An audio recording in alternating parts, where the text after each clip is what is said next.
Hi,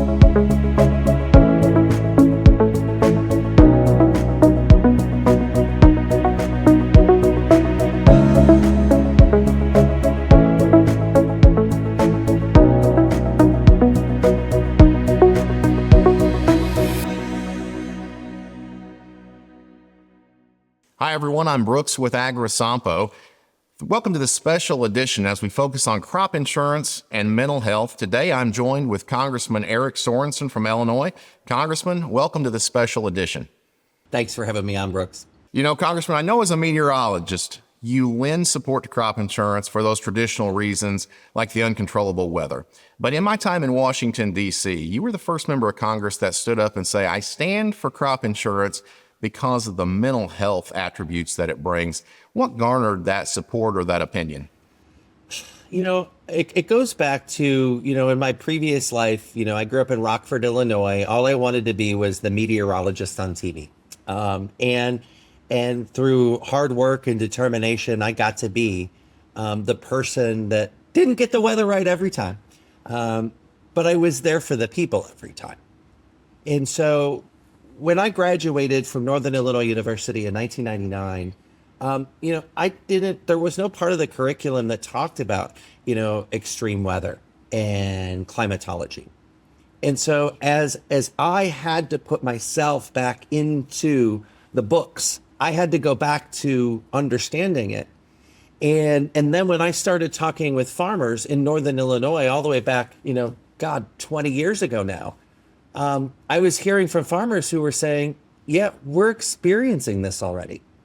And I'll tell you, one of the things for me, Brooks, that made me want to become a meteorologist was the drought of 1988, where in the first part of June, we had like 5 days of above 100-degree temperatures. And in Northern Illinois, when you're planting and the corn is that far out of the ground and you get 100-degree days, and on top of that, that's the air temperature is 100, but down on the ground, it's 130, and it killed all the crops. And so it made me want to understand, why did that happen? And now as a meteorologist, I could communicate why these things are happening. Absolutely. And the elements can weigh on the American farmer in a way that a lot of people don't understand. You mentioned the drought of 1988. I think about the drought of 2012. And I remember on a Saturday morning getting a call from a farm wife saying, Brooks, I'm concerned about my husband. It's 105 degrees outside. Is there any chance you can come in and talk? And, I went in, not being trained for that sort of thing, did a lot of listening. And we got his crop insurance policy out.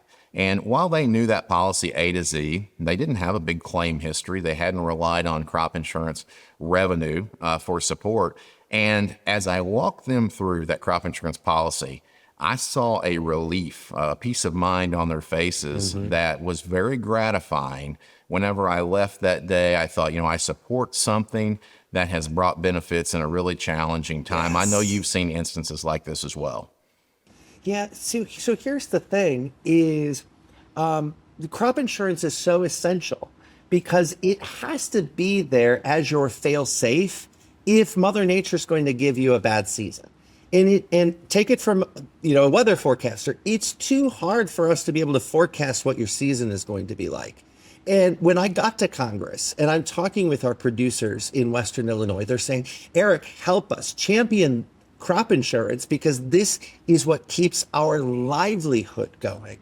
And so then I was able to understand why this was so important. But then to your point, I've heard the stories from widows who they say, you know what, my husband was doing everything right. He was doing everything that he could.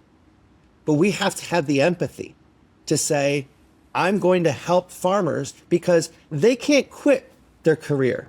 We have too many farmers today that quit their life. And this isn't about politics. This is about taking care of one another.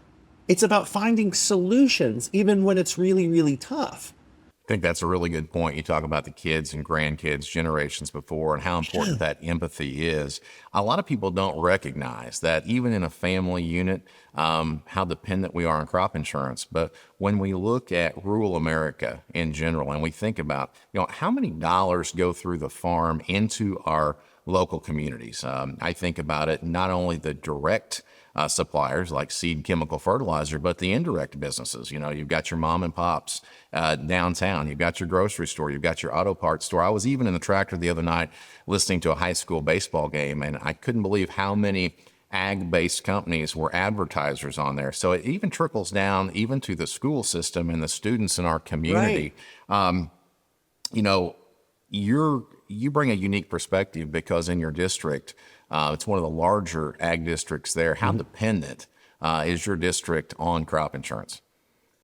I mean, it's essential, right? I mean, but also let's understand that we're really good at farming in Western Illinois. You know, I am so grateful and honored to not just represent this district, but I also live in the hometown of John Deere, to be able to do what's right by our producers.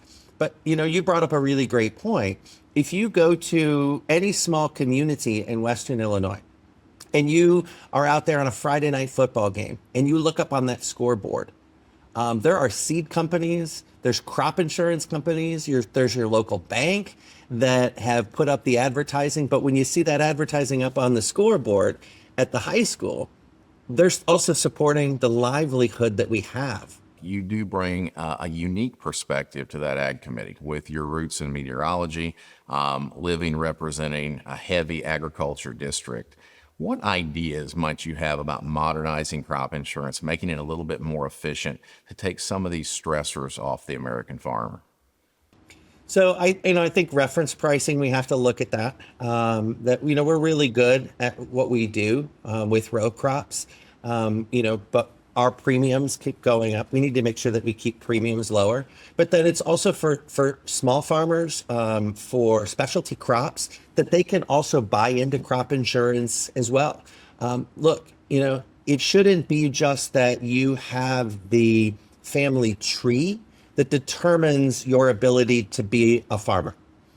We should welcome, new farmers to this wonderful industry. Mental health and crop insurance in a world where we talk about dollars and cents and thresholds and guarantees, sometimes mental health can get forgotten. However, if you live in a rural community, a farmer, a family member has suffered the anguish from an uncontrollable event in farming, it brings to mind that maybe mental health might be the primary benefit of crop insurance. Congressman, thank you for your time today. But more importantly, thank you for understanding the focus on mental health is there. On behalf of all insurance companies, insurance agencies, farmers, and the rural community, we appreciate you standing up for crop insurance. Thanks for having me on.